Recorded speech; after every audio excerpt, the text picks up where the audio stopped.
हौसलों के तरकस में कोशिशों का वो तीर जिंदा है। हौसलों के तरकस में कोशिशों का वो तीर जिंदा है। हार जाओ चाहे जिंदगी में सब कुछ, मगर फिर से जीतने का उम्मीद जिंदा है। हेलो दोस्तों, कैसे हैं आप लोग? आपको स्वागत है आपके अपने YouTube channel captain K2 academy पर। और मैं हूं कौशल यादव। आज मैं आप लोगों को 27/12/2024 को मैंने एक टेस्ट लिया था। और उस टेस्ट में ये हमारे चैनल की ओर से और सारे टीम की ओर से वो टेस्ट लिया गया ऑफलाइन। और उसी टेस्ट को काफी बच्चों को इंतजार है कि सर कब रिजल्ट जारी होंगे। तो दोस्तों, रिजल्ट जारी होने से पहले मैं आप लोगों को इसी चैनल पर जितने नंबरों का टेस्ट लिया गया उस क्वेश्चन को सारे डिटेल्स में रीजन सहित मैं सॉल्व करवा रहे हैं। और सॉल्व करने वाले सर हैं जो राहुल सर, जिन्होंने काफी अनुभवी टीचर के रूप में हमारे टीम की ओर से जाने जाते हैं। उतना ही नहीं, उन्हें 5 साल की एक्सपीरियंस भी है। और ऐसा नहीं है कि आज मतलब कहीं पढ़ रहा है आके यहाँ पर सीधे पढ़ाना स्टार्ट कर दिया। राहुल सर के बारे में अगर आप लोग को पता करना है तो आर्यन विजन कोचिंग में बहुत पहले पढ़ा चुके हैं, कंटिन्यू 4-5 साल पढ़ाए हैं। और आप लोग भी अगर ज्वाइन करना चाहते हैं हमारे इस चैनल को, तो कोई भी ऐसा टीचर नहीं है जो अनुभवहीन है। सभी टीचर को अनुभव है पढ़ाने का। सबसे बड़ी बात होती है कि पढ़ाने का भी अनुभव होनी चाहिए। मतलब ऐसा होता है ना, बहुत स्टूडेंट तेज तो बहुत स्टूडेंट, लेकिन पढ़ाने का अनुभव भी होना चाहिए। तो उस सब चीज को देखते हुए हमारे टीम की ओर जो भी टीचर आते हैं, सभी टीचर को आई थिंक 10th और 12th में 430 प्लस मार्क्स हैं। इसीलिए जो भी टीचर आते हैं और अपने स्टूडेंट को भी चाहते हैं कि 450 प्लस का ही आंकड़ा रखें। क्योंकि हम लोगों ने जिस चीज को नहीं पढ़ पाए हैं, उस चीज को हमारे छात्र जरूर पढ़े। उस माहौल से हम लोग गुजारेंगे। तो आइए मिलते हैं बिना किसी देरी किए राहुल सर से। और आप लोग हंसते रहिए, मुस्कुराते रहिए। आज 1 जनवरी है और आज ही के दिन आप लोग को वीडियो भी मिल रहा है। तो मिलिए राहुल सर से। जय हिंद प्यारे साथियों, स्वागत है आप लोग का हमारे YouTube channel captain K2 academy में। मैं राहुल कुमार स्वागत करता हूं आप लोग का और तहे दिल से अभिनंदन करता हूं, क्योंकि आज बदलता साल का पहला दिन है 2025 का। और आप लोग को पता होना चाहिए, ये साल सिर्फ तो कैलेंडर बदला है, लेकिन हम कैलेंडर के साथ साथ एक नई उमंग के साथ हम अपने आने वाली जो तैयारियां हैं उसको नई आयाम दें और नई उमंग के साथ अपने लक्ष्य की प्राप्ति करें। ठीक है, तो चलिए इसी जोश के साथ हम लोग आज देखने वाले हैं जो आपका जो टेस्ट लिया गया था। ठीक है, जो कौशल जी के द्वारा जो टेस्ट आयोजित किया गया था, जो टेस्ट लिया गया था, उसमें आप लोग जो आंसर की मांग कर रहे थे, वो आंसर की आज हम लोग आप लोग के बीच लेकर आए हैं। उसे आप लोग अच्छी तरीके से देखेंगे, समझेंगे, उसके बाद आपका रिजल्ट प्रकाशित किया जाएगा। तो चलिए। क्या सर क्वेश्चन डिटेल में देंगे या फिर शॉर्ट में? नहीं, पूरा डिटेल्स में जाएगा क्वेश्चन। ठीक है, आप लोगों को पूरा डिटेल्स में रीजन सहित क्वेश्चन मिलेगा। ठीक है, तो चलिए मिलते हैं और देखते हैं यहाँ। तो चलिए शुरुआत करते हैं बिना किसी देरी के। सर एक और माइक लगा लीजिए ताकि स्टूडेंट को आवाज अच्छा से सुनाई दे। ठीक। चलिए, तो क्वेश्चन आप लोग का जो था, यही क्वेश्चन था शायद, मेरे ख्याल से क्वेश्चन यही था ना। चलिए क्वेश्चन यही था आप लोग का, ये क्वेश्चन था आप लोग का शायद। ठीक है, तो चलिए देखते हैं। पहला जो क्वेश्चन है बाबा, ये पॉलिटिकल साइंस से क्वेश्चन है। कहाँ से? पॉलिटिकल साइंस से क्वेश्चन है। ठीक है, 9वीं कक्षा का हम लोग सोल्यूशन ले रहे हैं। किसका? 9वीं का, जो 9वीं का जो टेस्ट हुआ था उसका। ठीक है, 9वीं कक्षा का जो टेस्ट हुआ था उसी का हम लोग क्या कर रहे हैं, समाधान आज ले रहे हैं। ठीक है, उसी का आज सॉल्यूशन हम लोग ले रहे हैं। तो चलिए प्रथम क्वेश्चन की ओर बिना किसी देरी की हम लोग बढ़ते हैं। जो पहला जो क्वेश्चन है आप लोग का, यहाँ आई थिंक दिख रहा होगा मेरे ख्याल से। चलिए, जो पहला जो क्वेश्चन था आप लोग के समक्ष, ये रहा क्वेश्चन। क्या रहा कि भारत में कैसी लोकतांत्रिक व्यवस्था है? पहला क्वेश्चन यही है, भारत में कैसी लोकतंत्र व्यवस्था है? लोकतंत्र व्यवस्था है। और चूंकि देखिए ये चैप्टर से बाहर नहीं है, ये आपके पाठ्य पुस्तक से ही है। जब आप पढ़े होंगे 9th का पहला चैप्टर पॉलिटिकल साइंस में, तो उसी में है लोकतंत्र क्या और क्यों। ठीक है, इसी टाइप से चैप्टर है, उसी चैप्टर से चूंकि ये प्रश्न है। क्वेश्चन बोल रहा है कि भारत में कैसी लोकतंत्र व्यवस्था है। आपको पता है कि दो प्रकार की लोकतंत्र होती है, एक होता है प्रत्यक्ष लोकतंत्र और एक होता है अप्रत्यक्ष लोकतंत्र। ठीक है, एक क्या होता है प्रत्यक्ष लोकतंत्र और एक होता है अप्रत्यक्ष लोकतंत्र। अप्रत्यक्ष लोकतंत्र, ठीक है, दो प्रकार की लोकतांत्रिक व्यवस्था है। तो प्रत्यक्ष लोकतंत्र किसको कहते हैं, जिसमें जनता क्या होती है, जनता ही शासन करती है डायरेक्ट, परोक्ष रूप से प्रत्यक्ष रूप से जनता ही शासन व्यवस्था में भाग लेती है, जनता ही कर्ता धर्ता होती है। तो वैसे शासन को क्या बोलेंगे, वैसे लोकतांत्रिक देश को क्या बोलेंगे, प्रत्यक्ष लोकतांत्रिक देश। जैसे स्विट्जरलैंड, कौन सा, स्विट्जरलैंड। स्विट्जरलैंड में आप जब देखिएगा स्विट्जरलैंड,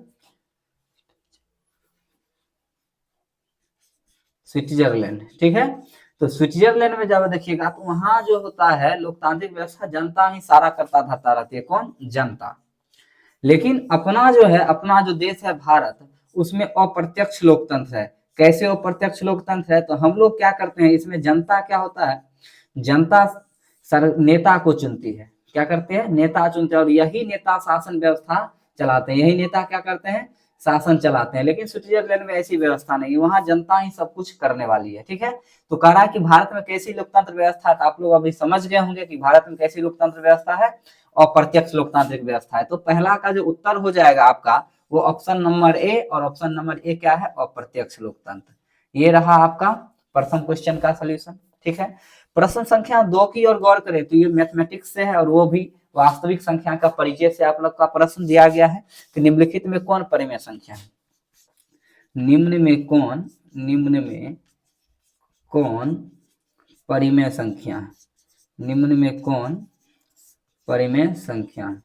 अब देखिए प्रश्न क्या पूछा है कि निम्न में कौन परिमेय संख्या है। तो पहला जो ऑप्शन हम लोग के साथ समक्ष है वो है √3, उसके बाद है √2, सी है भाई साहब √8, और डी है आपका √4। अब देखिए परिमेय संख्या दो प्रकार की संख्या होती है। जो वास्तविक संख्या जो होता है, रियल नंबर जो होता है, जो वास्तविक संख्या होता है, वास्तविक संख्या वो दो संख्याओं से मिलकर के बना रहता है। एक परिमेय संख्या, ठीक है, रेशनल नंबर जिसको क्यू से डिनोट करता है, और इरेशनल नंबर इन अपरिमेय संख्या, ये दोनों को मिला करके हम लोग क्या बनाते हैं भाई, वास्तविक संख्या बनाते हैं। क्या बनाते हैं, रियल नंबर बनाते हैं, वास्तविक संख्या बनाते हैं। तो परिमेय इसमें आता है सर, आखिर परिमेय संख्या क्या है, तो परिमेय संख्या वैसी संख्या कहा जाता है जिसे p बटा q के रूप में लिख सकते हैं, यानी बट्टा के रूप में लिख सकते हैं, और जो नीचे वाला जो q होना चाहिए वो 0 नहीं होना चाहिए। अगर q फिर 0 हो गया तो ये अपरिभाषित रूप ग्रहण कर लेगा, तो अपरिमेय फिर परिमेय होगा ही नहीं। ठीक है, और अपरिमेय होता है, ये भी पता है कि जिसको p/q के रूप में हम लोग नहीं लिख सकते हैं। क्या कर सकते हैं, नहीं लिख सकते हैं, उसको क्या बोलते हैं, अपरिमेय।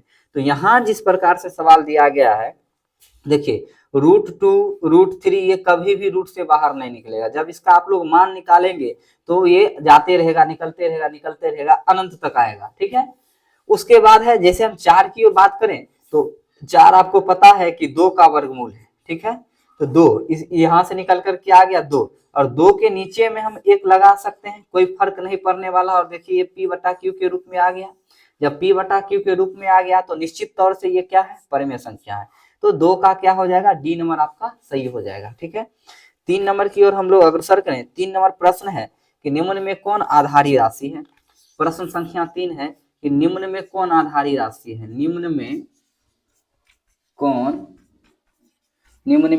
आधारी राशि है, निम्न में कौन आधारी राशि है, निम्न में कौन आधारी राशि है।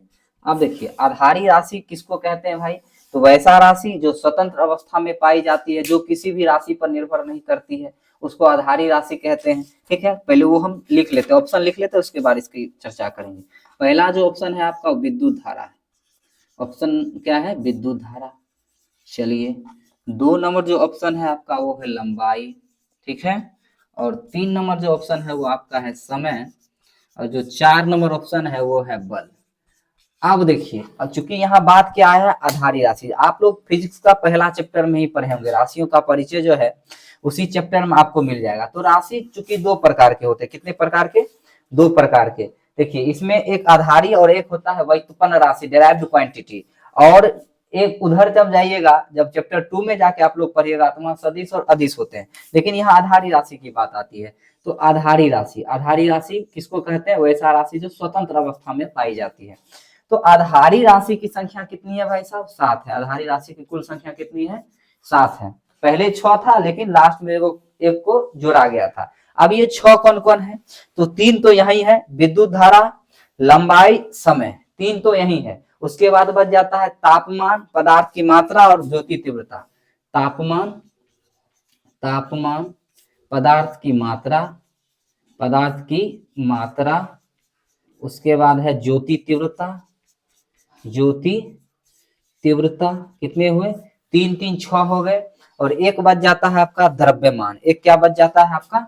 द्रव्यमान। देखिए 3 यहाँ आधारी राशि है। कौन कौन है भाई साहब? तो विद्युत धारा भी आधारी राशि है, लंबाई भी आधारी राशि है, समय भी आधारी राशि है।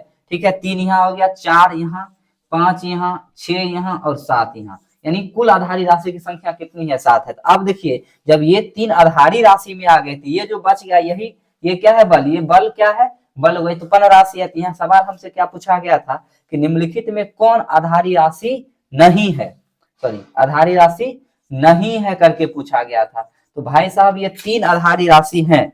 ये जो 1 2 3 देख रहे हैं, ये आधारी राशि है। चूंकि बल व्युत्पन्न राशि है तो यहाँ आंसर क्या हो जाएगा? ऑप्शन नंबर डी, यानी 3 का डी आपका सही है कि बल आधारी राशि नहीं है, बाद बाकी सभी आधारी राशि। आधारी राशि कुल संख्या 7, ये सातों का लिख दिए हैं। विद्युत धारा का ऐसा मात्रक एम्पियर, लंबाई का मीटर, समय का सेकेंड, तापमान का केल्विन, ज्योति तीव्रता का मोल, ज्योति तीव्रता पदार्थ की मात्रा का मोल, ज्योति तीव्रता का कैंडेला और द्रव्यमान का केजी।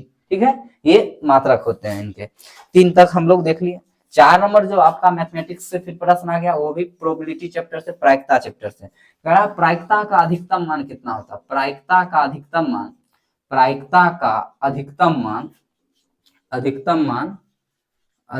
मान कितना होता है?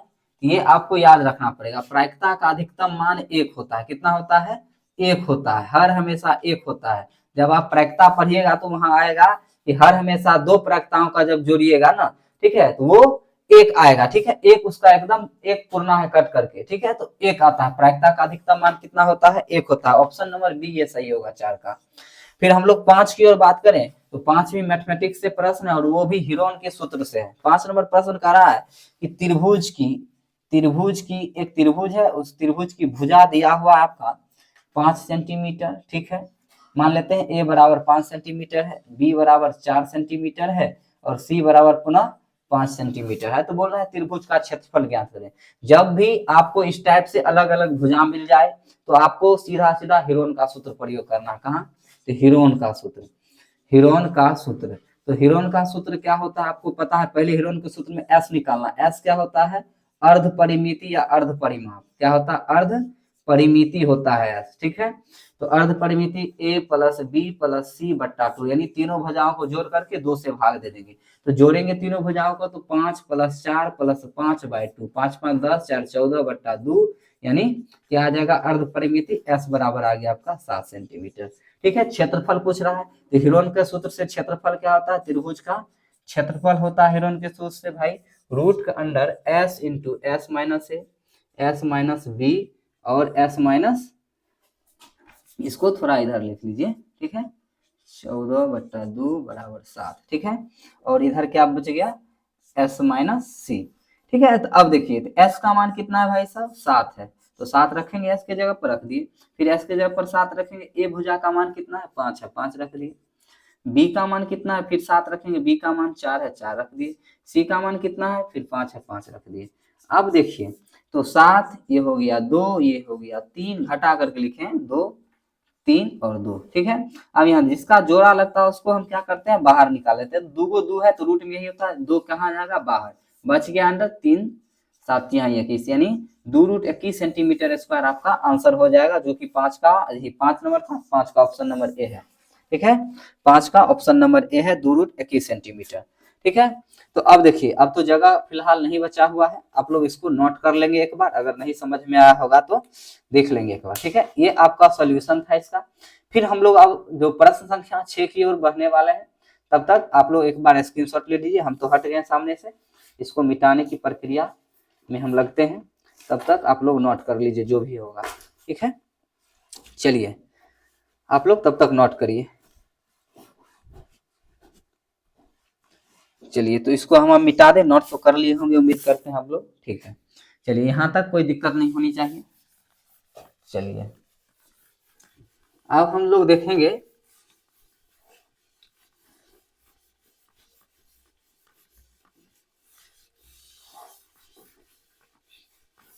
थोड़ा दिक्कत हो रहा है, ठंडी है और 1 जनवरी क्लास शूट हो रहा है। इस दिन तो सभी लोग मस्ती कर रहे होंगे, लेकिन अपना जो धर्म है भाई, उस धर्म को नहीं छोड़ना चाहिए, ठीक है। ये कर्म है, ठीक है, तो इसको छोड़ देंगे तो फिर दिक्कत वाली बात है, तो इसको नहीं छोड़ना है।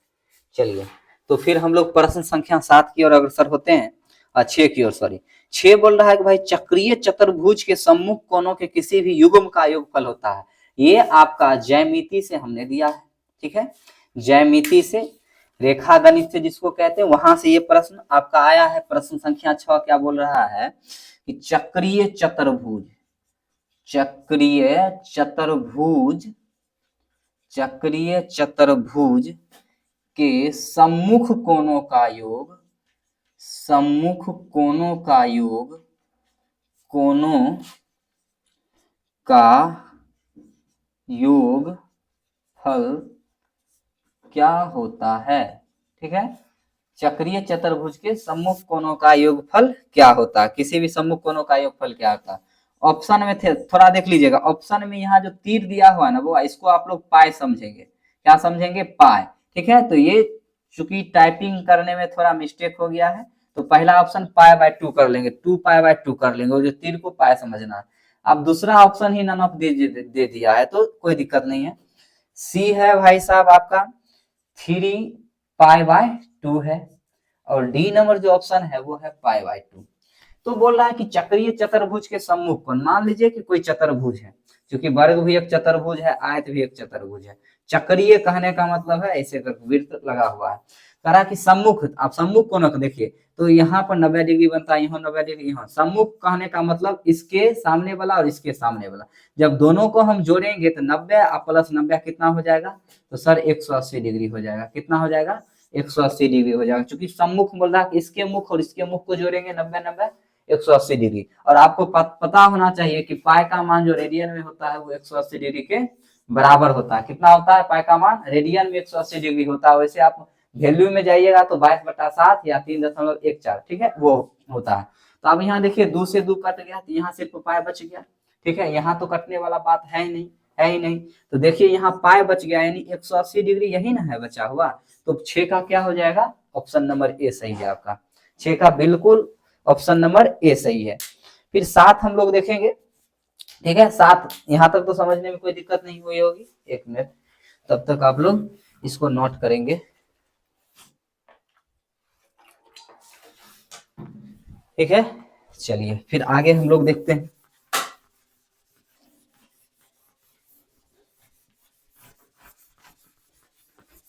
आप लोग ईमानदारी से मेहनत करिए नई उमंग के साथ, ठीक है। बस लोगों का मत सुनिए, जो आपका दिल कर रहा है करते चलिए।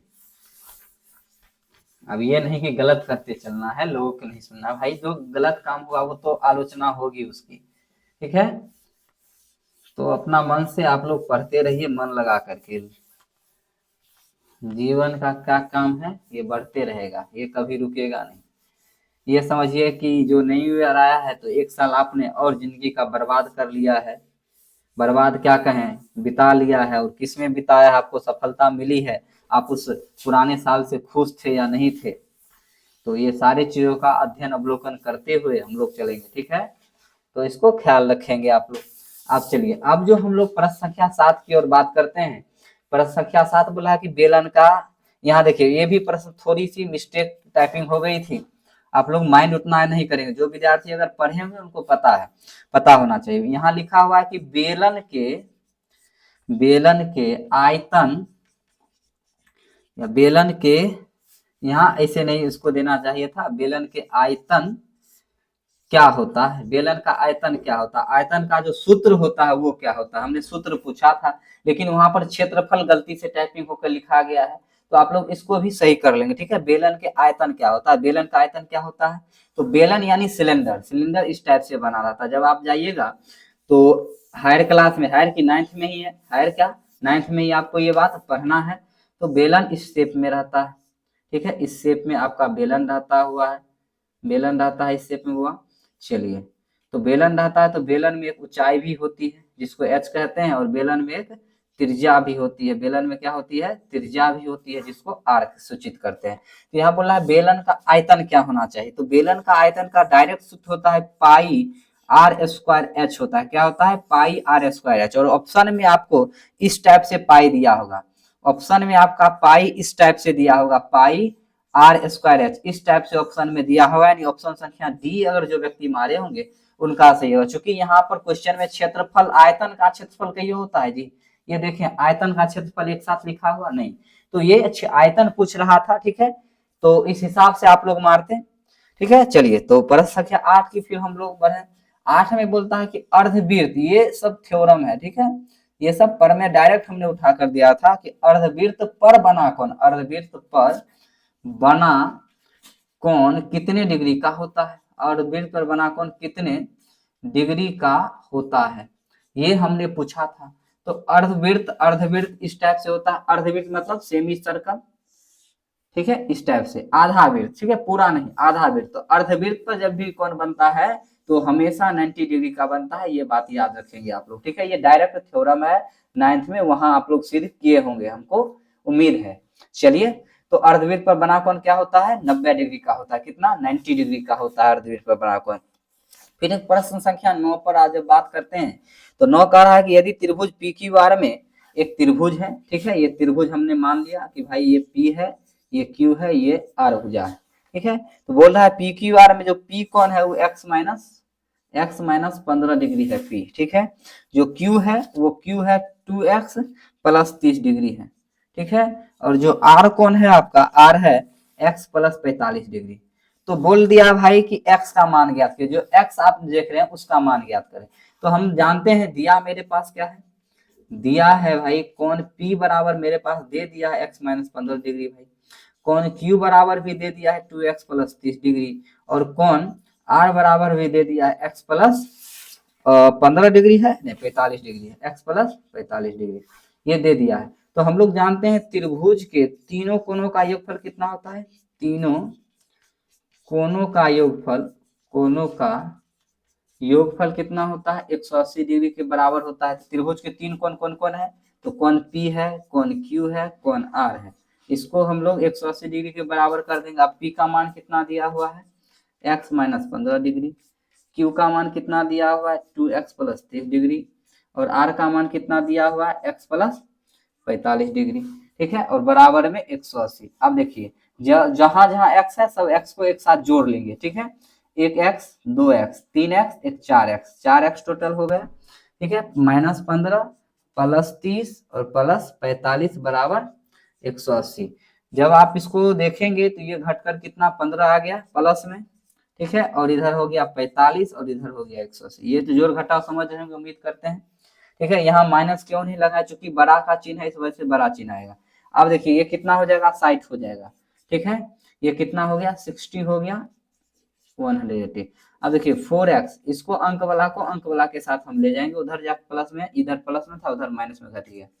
तो 4x बराबर 120, तो x बराबर 120 बट्टा 4, 4 तिहाई 12, तो x बराबर कितना डिग्री आ गया 30 डिग्री।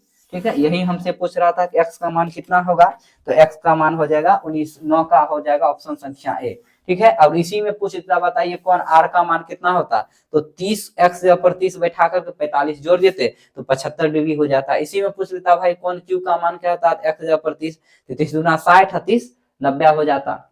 तो इस टाइप से आपसे कोई भी मान इसमें पूछ लेते हैं, लेकिन सिर्फ पूछा है x का मान, तो x का मान मेरे पास 30 डिग्री आया, तो 9 का क्या हो जाएगा ए हो जाएगा। ठीक है, तो चलिए प्रश्न संख्या फिर 10 देखते हैं। प्रश्न संख्या 10 केमिस्ट्री से दिया हुआ है आपका आणविक द्रव्यमान ज्ञात करने के लिए एक C6H12O6 एक फॉर्मूला दिया हुआ है, और ये ग्लूकोज का फॉर्मूला किसका है, ग्लूकोज का। ठीक है, इधर दिख रहा होगा।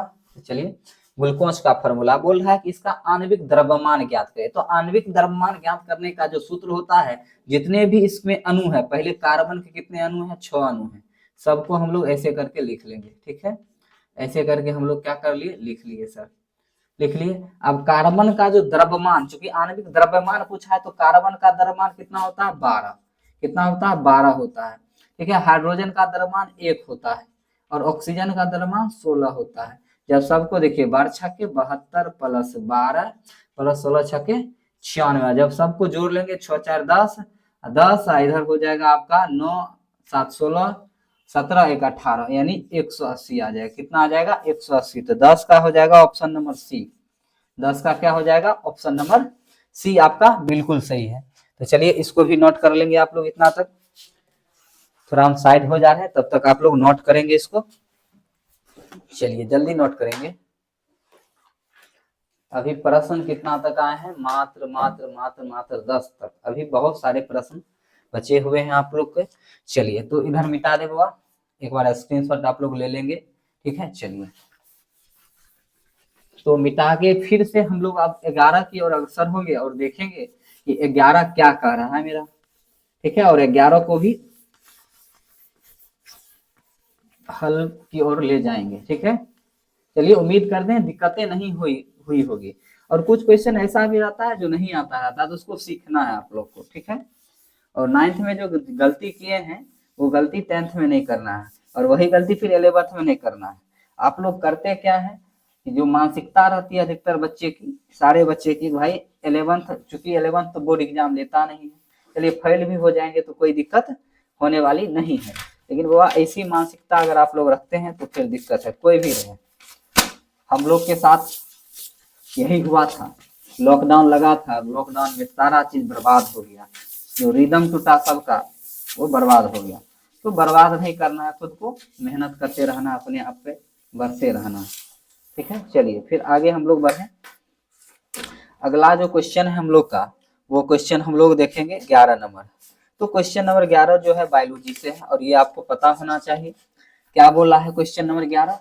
क्वेश्चन नंबर 11 बोल रहा है कि जीवों को 5 जगत में किसने बांटा था? जीवों को 5 जगत में,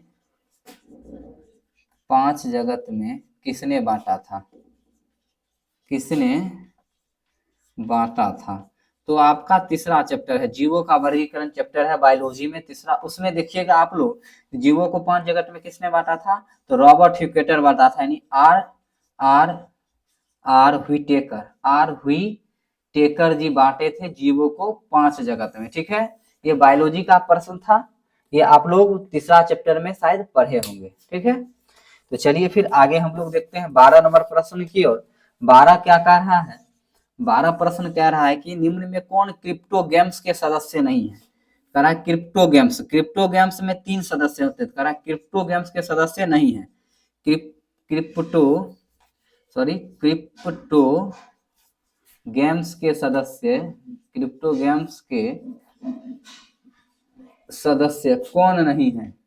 क्रिप्टो गेम्स के सदस्य कौन नहीं है आपसे पूछा है। तो ऊपर जो 3 देख रहे हैं आप, जो थैलोफाइटा है, पहला ऑप्शन था थैलोफाइटा, दूसरा जो ऑप्शन है वो है ब्रायोफाइटा, और तीसरा है शायद टेरिडोफाइटा, और जो 4 नंबर जो ऑप्शन है वो है जिम्नोस्पर्म।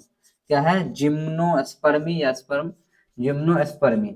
तो ये 3 जो देख रहे हैं ये क्रिप्टो गेम्स के सदस्य हैं, और ये नहीं है। आप लोग ये भी उसी चैप्टर में है। ठीक है, ये भी उसी चैप्टर से प्रश्न है। ठीक है, जीवों के वर्गीकरण चैप्टर से ही ये प्रश्न है। अगर आप लोग थोड़ा बायोलॉजी पढ़े होंगे तो वहां जाके आपका ये सोल्यूशन मिल जाएगा अच्छी तरीके से। ठीक है, क्योंकि हमने किताब से ही दिया था, इस वजह से उतना डिटेल्स में बताना जरूरी नहीं समझ रहे हैं अभी फिलहाल। जो प्रश्न लगता है कि नहीं ये बच्चा को डिटेल्स में जाना जरूरी है, तो ये सब तो आप लोग पढ़े होंगे मेरे ख्याल से। चलिए, और 13 नंबर प्रश्न है कि बल एवं विस्थापन कैसी राशि है? बल एवं विस्थापन कैसी राशि है? बल एवं विस्थापन कैसी राशि है? कैसी राशि है? बल एवं विस्थापन कैसी राशि है? तो ऑप्शन के हिसाब से यहाँ चलेंगे। ऑप्शन भाई पहला दिया हुआ है कि सदिश राशि है, ठीक है।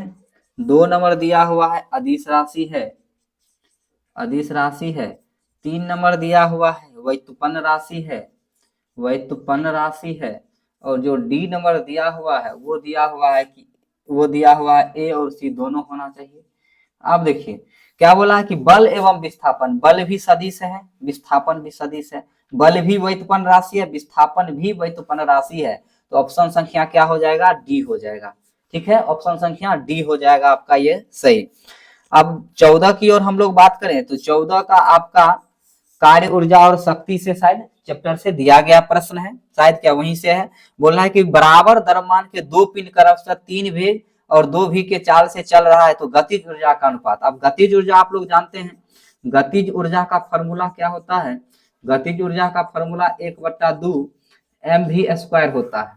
तो यहाँ बोल रहा है कि बराबर द्रव्यमान की 2 पिंड यानी 2 वस्तु, एगो तो ले लिए, ठीक है। और बोल रहा है कि 2 बराबर द्रव्यमान यानी द्रव्यमान फिक्स रखना है। एक ठो और है, ठीक है, एक ठो और लेते हैं एम भी, यहाँ पर हम ले लेते हैं ये v1 का स्क्वायर और v2 का स्क्वायर। आप देखिए कि बोल रहा है कि वेग से इतना इतना चले, गति ऊर्जा का अनुपात, अनुपात यानी बट्टा होता है। तो चूंकि आप क्या करेंगे, दोनों को हम बट्टा में ही ले आएंगे। इसको भी हमने किस में ले आया, बट्टा में ले आया, ठीक है। तो आप देखिए द्रव्यमान सेम है तो ये दोनों कट जाएगा, फिर ये से ई कट गया, बस ऊपर में क्या गया मेरे पास v1 का स्क्वायर बच गया और नीचे में क्या बच गया, v2 का स्क्वायर बच गया। तो v1 कितना दिया हुआ है, 3v, तो 3 का अगर स्क्वायर करेंगे और इधर नीचे में 2 का स्क्वायर करेंगे तो कितना हो जाएगा, 9:4। देखिए 3 का स्क्वायर 9, 2 का स्क्वायर 4, क्या हो जाएगा आपका 9:4। आंसर हो जाएगा 9:4 यानी 14 का ए होगा। 14 का कौन सा होगा भाई साहब, ए होगा। बात समझे। 14 क्या बोल रहा था कि 2 भिन्न मतलब 2 समान द्रव्यमान की वस्तु 2 अलग अलग वेग से चल रहा है तो उसका गतिज ऊर्जा का अनुपात क्या होगा, तो गतिज ऊर्जा का अनुपात 9:4 होगा, ठीक है। ये देख लिया आप लोग कैसे हुआ। 15 संख्या प्रश्न है 15 नंबर कि विद्युत धारा कैसी राशि है, विद्युत धारा कैसी राशि है, विद्युत धारा कैसी राशि है, विद्युत धारा कैसी राशि है। तो आपको पता है यहाँ सदिश अदिश में पूछा गया है, तो सदिश राशि उसको कहते हैं जिसमें परिमाण और दिशा दोनों होते हैं, ठीक है। तो यहाँ पर हो जाएगा विद्युत धारा कैसी राशि है, तो ऑप्शन संख्या 1 है सदिश। सदिश तो होता नहीं, विद्युत धारा कैसी राशि है, अदिश राशि है, ठीक है। विद्युत धारा कैसी राशि है, अदिश राशि है, ये बात याद रखिएगा। जब आप 10th में जाइएगा तो वहाँ चैप्टर ही है इलेक्ट्रिसिटी विद्युत धारा, वहाँ फिर अच्छी तरीके से समझ में आएगा। 1-2 क्वेश्चन बाहर ही होगा तो माइंड नहीं करना उतना। ये 16 नंबर प्रश्न, प्रश्न संख्या 16 बोल रहा है कि ऊर्जा का व्यावसायिक मात्रक, ऊर्जा का व्यावसायिक मात्रक क्या है, व्यावसायिक मात्रक, ऊर्जा का व्यावसायिक मात्रक है किलोवाट घंटा। क्या है भाई, सी नंबर ऑप्शन आपका होगा किलोवाट घंटा। ये भी 10th के चैप्टर से है, किलोवाट घंटा। ये भी कहाँ से है, 10th में। आप 10th में जाने वाले हैं वहां अच्छी तरीके से डिटेल्स में फिर आप लोग को मिल जाएगा। ऊर्जा का व्यावसायिक मात्रक यानी जो भी अभी हम लोग यूनिट उठाते हैं तो ये किलोवाट घंटा में ही मापा जाता है, ठीक है, ये याद रखना है। फिर है 17 नंबर प्रश्न, ये भी न्यूमेरिकल प्रश्न आ गया है कि भाई ध्वनि तरंग की आवृत्ति 200 हर्ट्ज है तो उसका आवर्तकाल, तो आवर्तकाल का फॉर्मूला देख लीजिए। आवर्तकाल बराबर आपका होता है 1/आवृत्ति। क्या होता है, 1/आवृत्ति। तो आवर्तकाल ही पूछा हुआ है, तो आवर्तकाल जब पूछा तो आवृत्ति का मान 200 हर्ट्ज दिया हुआ है। जब इसको चेंज करेंगे ना, जब चेंज करेंगे तो देखिए इसको ऐसे, तो 1/2 को हम 0.5 लिख सकते हैं कि नहीं लिख सकते, लिख सकते हैं सर। फिर बट्टा में 100 है, ठीक है। फिर जब इसको उड़ाइएगा तो 5 पर कितना, 1 2 3 अब फिर इसको दशमलव में जब हम चेंज करेंगे तो कितना आ जाएगा, देख लीजिए 0.005 कितना आ जाएगा, 0.005 यानी 17 का ऑप्शन संख्या ए सही होगा। 17 का क्या होगा, ऑप्शन संख्या ए सही होगा। ये फॉर्मूला था, आवर्तकाल बराबर 1/आवृत्ति होता है। बहुत आसान प्रश्न था और आपके पुस्तक से ही प्रश्न था, बाहर हमने नहीं दिया था। प्रश्न संख्या 18 की और बात करते हैं तो बोल रहा है गुरुत्वीय त्वरण, ये भी 9 से ही है। गुरुत्वीय त्वरण, गुरुत्वीय त्वरण का संकेत स्मॉल जी होता है। कह गुरुत्वीय त्वरण का मान क्या होता है, तो गुरुत्वीय त्वरण का जो मान होता है वो 9.8 मीटर प्रति सेकेंड स्क्वायर होता है। क्या होता है, 9.8 मीटर प्रति सेकेंड स्क्वायर होता है। तो ये हो जाएगा 18 का आपका हो जाएगा बी। इसमें से जो डी नंबर ऑप्शन था 6.67 × 10⁻⁻11 न्यूटन मीटर स्क्वायर पर केजी स्क्वायर, ये गुरुत्वाकर्षण नियतांक यानी कैपिटल जी का मान वहां पर दिया हुआ था। ठीक है, तो ये याद रखेंगे। 18 का क्या हो जाएगा, 18 का आपका बी नंबर ऑप्शन जो सही है। ठीक है, फिर 19 की ओर हम लोग बात करें तो 19 का रहा, ये तो आसान प्रश्न है, आत्महत्या की थैली किसको कहते थे, लाइसोसोम को। आत्महत्या की थैली, आत्महत्या की थैली, थैली किसको कहा जाता है, लाइसोसोम को। किसको कहा जाता है, लाइसोसोम को। और ये बात आप लोग को अच्छी तरीके से पता होगा, आत्महत्या की थैली किसे कहा जाता है, लाइसोसोम को। ये 9th का पहला चैप्टर में, ये कोशिकांग में, जब कोशिका का अंग हम पढ़ते हैं तो उसी में है ये सब। ठीक है, वर्णन। आत्महत्या की थैली किसको कहा जाता है, लाइसोसोम। यानी 19 का अगर जो बी मारे होंगे उनका सही होगा। ठीक है, 19 का बी। ठीक है, 20 नंबर देखिए, 20 अगर यहाँ दिख रहा हो तो हम लिख रहे हैं। 20 नंबर क्या बोला कि फ्रांस की राज्य क्रांति कब हुई थी, फ्रांस की राज्य क्रांति, फ्रांस की राज्य क्रांति। तो फ्रांस की जो राज्य क्रांति हुई थी ये 1789 ईस्वी में हुई थी। ये भी 9 से ही प्रश्न था, यानी ऑप्शन संख्या इसका भी हो जाता बी, यानी 20 का क्या हो जाता, बी हो जाता। तो 20 तक हम लोगों ने देख लिया है, नोट कर लेंगे आप लोग। ठीक है, सारे बच्चे गौर से। फिर आगे हम लोग बढ़ने वाले हैं, 20 से अगला प्रश्न की ओर हम लोग देखेंगे। तो चलिए, नोट कर लिए होंगे आप लोग, तो चलिए मिटाते हैं, हम स्क्रीनशॉट ले लिए होंगे। चलिए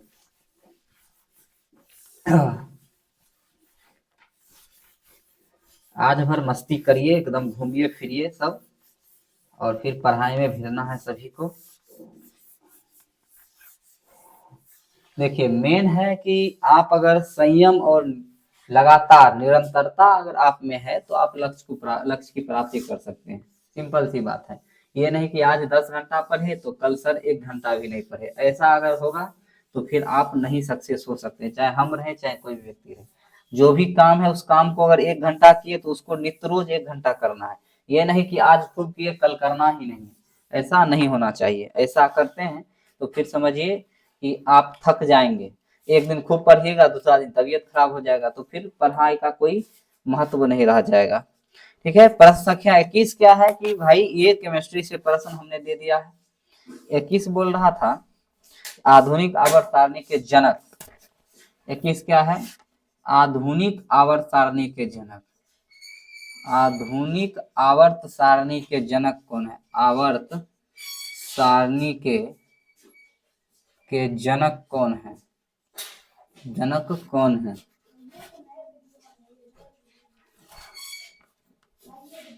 आधुनिक आवर्त सारणी के जनक कौन है, तो जो पहला जो ऑप्शन है वो है मेंडलीव है, मेंडलीव है।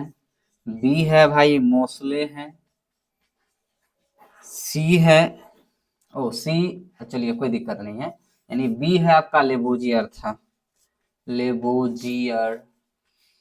डी क्या, सी क्या है भाई, मोसले है, और डी नन ऑफ दीज है। ठीक है, मोसले है और डी नन ऑफ दीज है। तो आधुनिक आवर्त सारणी देखिए 2 प्रकार के आवर्त सारणी था। सभी पहले लेबोजियर शुरू किया व्यवस्थित करना, उसके बाद डोबेरायनर आया, डोबेरायनर के बाद न्यूलैंड्स जी आए, न्यूलैंड्स के बाद फिर मोसले जी आए, वो परमाणु द्रव्यमान पे फिर किए, फिर परमाणु संख्या पे आए धीरे धीरे। तो सीधा अगर देखिए इसमें ना 2 कंट्राडिक्शन है, अगर सीधा आवर्त सारणी का जनक पूछ दिया जाए, ठीक है, सीधा आवर्त सारणी का जनक पूछ, तो देखिए यहाँ पर 2 कंट्राडिक्शन है कि क्वेश्चन अगर आप यहाँ पर गौर करने वाला बात है, आप कहीं सर्च कर लीजिएगा वहां गलत आपको मिलेगा, बहुत छानबीन करने के पश्चात मिलेगा। देखिए सीधा अगर आवर्त सारणी पूछे ना, सीधा अगर आवर्त सारणी पूछे तो मेंडलीव साहब को हम देंगे, क्योंकि इन्होंने ही सर्वप्रथम परमाणु द्रव्यमान के आधार पर आवर्त सारणी को व्यवस्थित किया था, मेंडलीव साहब। लेकिन आधुनिक जब ये लग जाएगा कि आधुनिक आवर्त सारणी का जनक कौन है, ये मोसले जी हैं। ये बात याद रखिएगा, इन्होंने ही सर्वप्रथम परमाणु को परमाणु संख्या के आधार पर व्यवस्थित किया था। ये बात आपको गौर करना, और कहीं कहीं आपको लिखवा दिया जाता है आधुनिक आवर्त सारणी का जनक मेंडलीव, और कहीं कहीं क्या कहते हैं गूगल भी जवाब दे देगा यही बात आपका। ठीक है, तो इसको अच्छी तरीके से आप लोग देखेंगे। सीधा आवर्त सारणी पूछ रहा है तो मेंडलीव ही मारेंगे, ठीक है। अगर पूछ रहा है कि आधुनिक आवर्त सारणी का जनक तो मोसले मारेंगे, ठीक है। ये बात क्लियर है। चलिए फिर आगे जो हम लोग प्रश्न देखने वाले हैं वो क्वेश्चन कहाँ गया सर, चलिए तो कितना तक हुआ, 21 नंबर प्रश्न तक हो गया था। 22 हम लोग देखेंगे। 22 क्या है कि प्रतिरोध का क्या है? प्रतिरोध। प्रतिरोध का एसआई मात्रक क्या है? तो देखिए प्रतिरोध का ऐसा मात्रक अगर हम बात करें, प्रतिरोध का ऐसा मात्रक, तो ये जब आप जाइएगा प्रतिरोध होता क्या है, तो भाई जो विद्युत धारा का किसी चालक पदार्थ का वैसा गुण जो विद्युत धारा का क्या करे, विद्युत धारा के प्रवाह का विरोध करे, उसी को प्रतिरोध कहते हैं। ओम का जब नियम आप लोग पढ़िएगा, भी बराबर भी समानुपाती आर, तो भी बराबर आई आर आता है, ये 10th में पढ़ना है, ठीक है। और जो आर जो देखते हैं ये नियतांक होता है, और इसी नियतांक का क्या नाम है? प्रतिरोध। इसी नियतांक को क्या कहते हैं? प्रतिरोध। तो ओम के नियम के अनुसार उन्हीं के नाम पे रख दिया था। प्रतिरोध का ऐसा मात्रक क्या होता है? ओम होता है। और इनका संकेत क्या होता है? इसका संकेत ऐसे होता है, इग्नू घर जैसा ओम, ठीक है। ये 22 हो गया। 23 की ओर बात करें तो 23 बोल रहा है कि मीथेन का सूत्र, मीथेन का रासायनिक सूत्र, मीथेन का रासायनिक सूत्र, ये भी 10th का ही है। मीथेन का रासायनिक सूत्र, तो मीथेन का रासायनिक सूत्र होता है CH4। क्या होता है? CH4। जब आप क्या कहते हैं ऑर्गेनिक केमिस्ट्री पढ़िएगा, ठीक है, तो वहां नामाकरण जब आप पढ़िएगा तो वहां पर आपको जाकर ये सीखने को मिलेगा, ठीक है। 24 नंबर प्रश्न है कि सबसे, यहाँ देखिए बारी लिखा गया था लेकिन यहाँ पर बड़ी होगा, कि सबसे बड़ी कोशिका, सबसे बड़ी कोशिका क्या है? तो सबसे जो बड़ी कोशिका है वो है शुतुरमुर्ग का अंडा, ठीक है। क्या है? शुतुरमुर्ग का अंडा। और सबसे लंबी कोशिका अगर बात करें मानव शरीर की, तो तंत्रिका कोशिका। तो शुतुरमुर्ग का अंडा, सबसे बड़ी कोशिका क्या है? शुतुरमुर्ग का अंडा। 25 की ओर अगर बात करें तो 25 बोल रहा है भाई साहब कि एक दलहन फसल को लगाने में खेत में किस तत्व की पूर्ति होती है? तो दलहन फसल को लगाने में, दलहन फसल को लगाने में खेत में नाइट्रेट की पूर्ति होती है। किसकी पूर्ति होती है? नाइट्रेट। क्योंकि दलहनी पेड़ पौधे के जड़ में नाइट्रेट पाया जाता है, नाइट्रोजन पाया जाता है, वो नाइट्रोजन स्थिरीकरण करके नाइट्रेट का निर्माण करता है और खेत की उर्वरता बनी रहती है। तो इस वजह से दलहनी पौधा लगाना जरूरी रहता है। 26 नंबर प्रश्न है कि पौधे में जल का वहन कौन करता है? पौधे में देखिए 2 ऊतक पाए जाते हैं जो पौधे के एक सिरे से दूसरे सिरे तक खाना को, जल को ले जाता है। तो उसमें जल का वहन करने की बात आया है, तो जल का वहन कौन करता है? जल का जो वहन करता है पौधे में वो करता है जाइलम ऊतक। कौन करता है? जाइलम ऊतक। लेकिन यहाँ ऑप्शन में थोड़ा मिस्टेक करके लिखा गया, आइलम लिख दिया गया है, तो आपको बी नंबर ही ऑप्शन इसमें मारना है, जाइलम ही मारना है। अगर आप क्वेश्चन को गलत नहीं कह रहे हैं तो आप मनुष्य नहीं है। वहां पर अगर गलत टाइपिंग हो गया था तो वो आपको पूछना था सर यहाँ पर गलत टाइपिंग हुआ है, जो भी हुआ है यहाँ पर ये होना चाहिए। आप अगर वहां सही करवाते तो आप एक अच्छा विद्यार्थी का परिचय देते, ठीक है, एक अच्छा जागरूक विद्यार्थी होते। अब देखिए 27 नंबर प्रश्न है कि गंधक, गंधक को कहते हैं सल्फर। गंधक को क्या कहते हैं? सल्फर। गंधक यानी सल्फर का जो परमाणु संख्या और संकेत, सल्फर को ऐसे सूचित करता है और इसका परमाणु संख्या क्या होता है? 16 होता है। यानी ये हो जाएगा आपका 27 का हो जाएगा डी नंबर ऑप्शन। 27 का क्या होगा? डी नंबर ऑप्शन होगा। 27 का क्या होगा? डी नंबर ऑप्शन होगा। 27 का क्या होगा? डी नंबर ऑप्शन, ठीक है। तो चलिए फिर 28 की ओर अगर हम देखें तो 28 हिंदी व्याकरण से प्रश्न डाला गया था कि पटना कैसी संज्ञा है? पटना कैसी संज्ञा है? तो संज्ञा देखिए कैसी संज्ञा का उदाहरण है, तो संज्ञा 5 प्रकार की होती है, व्यक्तिवाचक, जातिवाचक, समूहवाचक, द्रव्यवाचक, भाववाचक, ठीक है। तो उसमें पटना पूछा है, तो चूंकि पटना देखिए पटना है आपका व्यक्तिवाचक, किसका उदाहरण है? व्यक्तिवाचक। क्योंकि एक विशेष शहर का हमने नाम ले लिया, स्पेशल शहर का नाम ले लिया है, इस वजह से पटना क्या है? व्यक्तिवाचक है, ठीक है। पटना कैसी संज्ञा है? व्यक्तिवाचक संज्ञा है। 28 का हो जाएगा, यानी 28 का हो जाएगा आपका बी, ठीक है। 28 का क्या हो गया? बी हो गया। प्रश्न संख्या 29 की ओर बात करें तो हिंदी में वर्णों की संख्या कितनी है? हिंदी में वर्णों की संख्या कितनी है? वर्णों की संख्या कितनी है? तो हिंदी में जो है पहले था आपका 52 वर्ण, लेकिन एक 99 को शामिल कर लिया गया है, इस टाइप से होता है, उसको लिखने में अभी नहीं बन रहा, इस टाइप से 99 है, इसको शामिल कर लिया है, तो टोटल हो गया है 53 वर्ण। कितना? टोटल हो गए हैं 53 वर्ण, ठीक है। तो मारेंगे आप लोग 53, 52 नहीं मारेंगे, ठीक है। तो यानी 29 का भी बी ऑप्शन बिल्कुल सही है। 30 की अगर हम बात करें तो 30 बोल रहा है कि ग्राम गीत का मर्म, ये तो आपके पाठ्य पुस्तक से ही है। ग्राम गीत का, गीत का मर्म, ग्राम गीत का मर्म के लेखक कौन है? तो लक्ष्मी नारायण सुधांशु। ग्राम गीत का मर्म के लेखक कौन है? लक्ष्मी नारायण सुधांशु। सुधांशु ये हिंदी का है, ये हिंदी का आपका था। फिर 31 नंबर प्रश्न भी इसी हिंदी से ही है कि लाल पान की बेगम किसकी रचना है? लाल पान की बेगम, तो लाल पान की बेगम जो है फणीश्वर नाथ रेणु, किसकी? फणीश्वर नाथ रेणु जी की रचना है। बहुत मस्त, कहा पढ़ने में मजा आता है, ठीक है। जब इसको पढ़िएगा तो बहुत मस्त एकदम लगेगा, जो गांव घर में जो नहीं होता है दीदी में मम्मी यार में जो लड़ाई चलते रहता है, उसी लड़ाई का एकदम बड़ा मस्त चित्रण किया गया, मजा आएगा पढ़ने में। अब देखिए 32 है, ओडोमीटर क्या मापता है? ओडोमीटर, ओडोमीटर गाड़ी में दूरी मापता है। क्या मापता है? दूरी। और स्पीडोमीटर क्या मापता है? स्पीडोमीटर मापता है स्पीड। स्पीडोमीटर क्या मापता है? स्पीड। और ओडोमीटर क्या मापता है? दूरी। तो प्रश्न बोल रहा था भाई ओडोमीटर क्या मापता है? 30, 31 और ये 32 प्रश्न था। ओडोमीटर गाड़ी में क्या मापता है? तो दूरी को मापता है, यानी बी ऑप्शन सही है। 33 है कि पेड़ पौधे में गैसों का विनिमय किसके द्वारा होता है? 33 नंबर। पेड़ पौधे में गैसों का विनिमय, पेड़ पौधों में गैसों का विनिमय, गैसों का विनिमय यानी गैसों का आदान प्रदान एस्टोमाटा या रंध्र, एस्टोमाटा या रंध्र दोनों एक ही चीज है, यानी ऑप्शन यहाँ पर डी हो जाएगा। ऑप्शन संख्या डी हो जाएगा, चूंकि ऑप्शन 2 करके दिया हुआ था कि पेड़ पौधा में गैसों का विनिमय क्या होगा, तो बी और सी दोनों के द्वारा एस्टोमाटा और रंध्र दोनों एक ही चीज है, तो यानी ऑप्शन नंबर डी 33 का सही हो जाएगा। 34 की अगर बात करें, 34 की बात करें, तब तक आप लोग लिखिएगा, फिर हम मिटाने का क्रियाकलाप जारी रखते हैं। आप लोग पूरा नोट कर लीजिएगा, ठीक है। आप लोग पूरा नोट कर लीजिएगा, मिटा दे इसको। स्क्रीनशॉट हो गया होगा, समझ गए होंगे, एक बार गौर से देख लीजिए, हमने बताया है अच्छी तरीके से।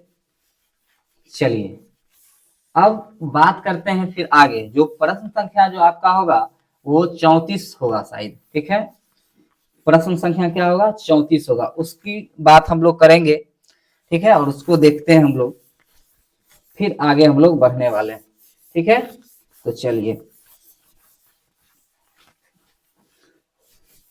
आप लोग के समक्ष में ही जैसा प्रश्न, ये नहीं कि हम सॉल्यूशन कर करके बता रहे हैं, जैसे हो रहा है आप देख रहे हैं लाइव जैसे है, एक बार वीडियो स्किप नहीं किया गया है, ठीक है, जैसे है वैसे ही है। तो इसमें अगर कुछ फॉल्ट लगे तो आप लोग जरूर कमेंट करेंगे, ठीक है। वैसे फॉल्ट नहीं होना चाहिए, मेरे ख्याल से आप लोग को बहुत सारा ऐसा क्वेश्चन होगा जो पूछेगा तो वो भी आदमी गलत बता देगा बहुत सारा, क्योंकि जो नहीं अच्छा से पढ़ा होगा, ये नहीं कहते कि हम अच्छा से पढ़े हुए, कहने का अर्थ कुछ और है, ठीक है। तो उसको आप लोग नेगेटिव वे में नहीं लेंगे। तो चलिए अगला जो प्रश्न है वो कहा कि इंसुलिन की कमी से शरीर में होने वाला रोग कौन है? इंसुलिन की कमी से मधुमेह होता है। 34 नंबर प्रश्न है कि इंसुलिन की कमी से, कौन से? इंसुलिन की कमी से, इंसुलिन की कमी से होने वाला, कमी से होने वाला रोग, होने वाला रोग कौन है? मधुमेह, जिसको डायबिटीज कहते हैं। क्या कहते हैं? मधुमेह, ठीक है। इसमें शरीर में शुगर की मात्रा बढ़ जाती है तो उससे होता है। चलिए, और विशेष बात, आप जब 10th में जाइएगा तो वहां बहुत डिटेल्स में पढ़ना है, ठीक है। अभी चूंकि सबका खूब बढ़िया डिटेल्स तब हो गया, चैप्टर ही खत्म हो जाएगा तब। ऐसे 35 नंबर प्रश्न है कि केंद्र शासित प्रदेश में, केंद्र शासित प्रदेश में, केंद्र शासित प्रदेश में सबसे कम जनसंख्या, सबसे कम जनसंख्या, केंद्र शासित प्रदेश में सबसे कम जनसंख्या वाला कौन सा है केंद्र शासित प्रदेश? तो भाई लक्षद्वीप है। क्या है? लक्षद्वीप है। लक्षद्वीप सबसे कम जनसंख्या वाला केंद्र शासित प्रदेश है, ठीक है। 36 नंबर प्रश्न की बात करें तो भरतपुर पक्षी विहार कहाँ है? भरतपुर पक्षी विहार ये आपका है राजस्थान में। कहाँ है? राजस्थान राज्य में है, राजस्थान में है भरतपुर पक्षी विहार, ठीक है। 37 की बात करें तो मानसून शब्द की उत्पत्ति अरबी भाषा से, ये आप ही के पुस्तक से है। मानसून शब्द की उत्पत्ति, शब्द की उत्पत्ति कहाँ से हुई है? तो अरबी से। कहाँ से हुई है? अरबी भाषा के, अरबी भाषा के मानसून से, अरबी से, ठीक है। 38 नंबर प्रश्न है कि निम्नलिखित में कौन नदी भ्रंश घाटी से होकर गुजरती है। ये आपका भूगोल से प्रश्न हमने डाला है, अपवाह तंत्र से शायद। भ्रंश घाटी से होकर कौन नदी गुजरती है, होकर ताप्ती नदी गुजरती है। कौन नदी गुजरती है, ताप्ती नदी गुजरती है, यानी सी इसका आंसर हो जाएगा। क्या हो जाएगा, सी आंसर हो जाएगा। 39 नंबर है कि लोनार झील कहाँ, लोनार झील, लोनार झील आपका है महाराष्ट्र में। कहाँ है, महाराष्ट्र में। और चिल्का कहाँ है, चिल्का है उड़ीसा में, ठीक है। 40 नंबर प्रश्न की बात करें तो हिमालय भारत के किस भाग में है, तो ये तो बहुत आसान क्वेश्चन है। हिमालय भारत के उत्तर दिशा में है। किधर है, उत्तर दिशा में है, ठीक है। किधर है, उत्तर दिशा में। हिमालय भारत के कहा है, उत्तर दिशा में। तो इसका ऑप्शन सी हो जाएगा 40 का। 41 की अगर हम लोग बात करें, 41 बोल रहा है कि भारतीय वन सेवा की स्थापना कब हुआ था। भारतीय वन सेवा की स्थापना, वन सेवा की स्थापना, तो भारतीय वन सेवा की स्थापना 1864 ईस्वी में हुआ था। कब हुआ था, 1864 ईस्वी में, ठीक है। चलिए, तो उसके ये अंग्रेज के समय ही हुआ था। 42 नंबर देखें, 42 नंबर कह रहा है कि हिटलर कहाँ का था, शासक था या तानाशाह था। हिटलर कहाँ का तानाशाह था, सबको पता है भाई, जर्मनी का था। कहाँ का था, जर्मनी का। और सुभाष चंद्र बोस के बहुत अच्छे मित्र थे ये, ठीक है। अब देखिए फिर आगे इधर बात करें, 43 हो गया था वहां से, 43 नहीं 42 हुआ था। 43 देखिए, प्रथम विश्व युद्ध कब शुरू हुआ था। प्रथम विश्व युद्ध कब हुआ, यानी कब शुरू हुआ, कब शुरू हुआ। तो प्रथम विश्व युद्ध 1914 से लेकर 1918 तक चला, यानी शुरू होने की बात है 1914 हो जाएगा, यानी 43 का बी आपका बिल्कुल सही है। 44 की अगर हम बात करें, करा कि राष्ट्रीय निर्वाचन आयोग की नियुक्ति कौन करता है। क्या बोला है क्वेश्चन, राष्ट्रीय निर्वाचन आयोग, जो इलेक्शन होता है, इलेक्शन कमीशन, राष्ट्रीय निर्वाचन आयोग, उसकी नियुक्ति कौन करता है। आयोग की नियुक्ति चूंकि राष्ट्रीय लग गया है, नियुक्ति कौन करेगा, तो राष्ट्रपति महोदय करते हैं। कौन करते हैं, राष्ट्रपति महोदय करते हैं। और राज्य में जो निर्वाचन आयोग की नियुक्ति होता है वो राज्यपाल जी करते हैं। 45 नंबर प्रश्न है कि भारत का संविधान कब लागू हुआ। भारत का संविधान कब लागू हुआ, संविधान कब लागू हुआ, कब लागू हुआ, तो आपको अच्छी तरीके से पता है भाई, 26 जनवरी 1950 ईस्वी को लागू हुआ था। और 26 नवंबर को हम लोग संविधान दिवस मनाते हैं, ये भी पता होना चाहिए आप लोग को। चलिए 44, 45, 46 की ओर बढ़े। तो करा कि आप किस चैनल के माध्यम से एग्जाम दे रहे थे, तो आपको अच्छी तरीके से पता है, captain CAPTAIN, captain K2 academy. बहुत बच्चा CAPTAN मार दिया होगा। ये भी आपका इंग्लिश का प्रश्न था, इतना समझिए। इंग्लिश के जांच करने के लिए किया गया था। तो कैप्टन का मीनिंग आप लोग जानते हैं कि नहीं जानते। तो 46 का बी होगा, ठीक है। 47 अगर हम बात करें तो 47 है कि इंडिया लीग, देखिए इंडियन लीग नहीं बोला है, इंडिया लीग, इंडिया लीग की स्थापना कब हुई थी, इसमें ऑप्शन ही नहीं था। 1975 ईस्वी, सॉरी, यानी 1875 ईस्वी में हुआ था। शिशिर कुमार घोष किए थे। कौन किए थे, शिशिर कुमार घोष, शिशिर कुमार घोष जी किए थे इंडिया लीग की स्थापना, ठीक है। इंडिया लीग ये राष्ट्रवादी एक प्रकार का संगठन था, इतना समझिए। 48 तो बहुत आसान प्रश्न है भाई। 48 कह रहा है कि ऊर्ध्वपातज पदार्थ कौन है। तो ऊर्ध्वपातज किसको कहते हैं, वैसा पदार्थ जो डायरेक्ट ठोस से गैस में परिवर्तन हो जाए, उसी को ऊर्ध्वपातज पदार्थ कहते हैं। और आप लोग को पता होना चाहिए, कपूर ऐसा है, कपूर को जैसे आरती में जब जलाते हैं तो वो पिघल करके पानी बनता है, डायरेक्ट उड़ जाता है हवा के साथ। तो ऊर्ध्वपातज पदार्थ का अगर यहाँ पर पूछ रहा है, ऊर्ध्वपातज पदार्थ अगर पूछ रहा है तो क्या हो जाएगा, कपूर हो जाएगा। कपूर क्या है, कपूर, नेफ्थलीन, ये सब ऊर्ध्वपातज पदार्थ का उदाहरण है। 48 का ए हो जाएगा ऑप्शन सही। 49 अगर हम देखें, 49 इधर हम वो लिख रहे हैं। 49 क्या है, 49 है कि पदार्थ की कितनी अवस्था है। तो अच्छी तरीके से पता आप लोग को, पदार्थ की कितनी अवस्था है, कितनी अवस्था है। तो आपको पता है कि सर पदार्थ की 3 अवस्था है, वैसे 5 है। कौन कौन है, तो ठोस है, द्रव है और गैस है। इससे बाद में अगर हम दुगो और बढ़ जाता, बोस आइंस्टाइन कंडेंसेट और प्लाज्मा, ठीक है। तो वो हम नहीं, यहाँ पर मुख्यतः 3 ही मारेंगे। 50 है कि मनुष्य में गुणसूत्र की संख्या, मनुष्य में गुणसूत्र की संख्या कितनी है, गुणसूत्र की संख्या कितनी होती है। गुणसूत्र होता है जो पैतृक लक्षण को एक माता पिता से लेकर के बच्चों में ले, जैसे आप किसी का पिताजी खूब लंबा है तो ये गुण रहता है उसका बेटा भी खूब लंबा होता है, किसी के पिताजी का आंख भूरा है काला है तो उसका आंख का रंग भी वैसा होता है। ये सब होता है। जब ये आप 10th में जाएंगे तो वहां आपको पढ़ाया जाएगा। ये 46 है मनुष्य में और 23 जोड़ा, 46 या 23 जोड़ा। चूंकि यहाँ संख्या पूछा है तो 46 ही मारेंगे। तो ये आपका था 50 का। ये तो उम्मीद करते हैं सारे प्रश्नों का हल आपको अच्छा लगा हो। ठीक है, तो देखिए आप लोग अगर ऑनलाइन पढ़ने में सक्षम हैं तो पढ़िए, बेस्ट से बेस्ट कंटेंट मिलेगा आप लोग को। ठीक है, हम लोग प्रयास करेंगे कि आप लोग को कहीं भी पढ़ने की और आवश्यकता ना पड़े। इतना प्रयास करके आप लोग को इतना मेहनत से हर एक चीज उपलब्ध करवाया जाएगा। ठीक है, वैसे आप लोग की इच्छा पे डिपेंड है, जहां आपको समझ में आता है वहां पढ़िए। लेकिन हम लोग की जो पहल है, हम लोग का जो सोच है, वो सोच है कि आप लोग को कहीं भी अगर पढ़ रहे हैं यहाँ तो फिर कहीं भी पढ़ने की आवश्यकता नहीं है। ये नहीं कह रहे कहीं नहीं पढ़िए, पढ़िए जहां अच्छा लगे वहां पढ़िए, कोई दिक्कत नहीं है। लेकिन हम लोग का जो प्रयास है वो प्रयास है कि आप लोग को बेहतर से बेहतर कंटेंट दे और अच्छे से अच्छे जानकारी दे और आने वाला जो एग्जाम है उस एग्जाम में अच्छे से अच्छे अंक प्राप्त करवाएं। और इसके अलावा एक अच्छा जो सामाजिक जो मनुष्य होता है, जो प्राणी होता है, उस सामाजिक प्राणी का निर्माण करवाएं। ये नहीं कि सिर्फ पढ़ाई ही मायने रखता है, पढ़ाई के अलावा आपका संस्कार, ठीक है, ये सारी चीज मायने रखते हैं। आपका बाहरी ज्ञान क्या है, ये नहीं कि सिर्फ किताबी ज्ञान में डूबे रहे। ठीक है, तो इसको नोट कर लेंगे। हम थोड़ा हट जा रहे हैं, आप लोग स्क्रीनशॉट इसका ले लेंगे। ठीक है, फिर मिलते हैं आप लोग से। चलिए, तब तक के लिए जय हिंद, धन्यवाद।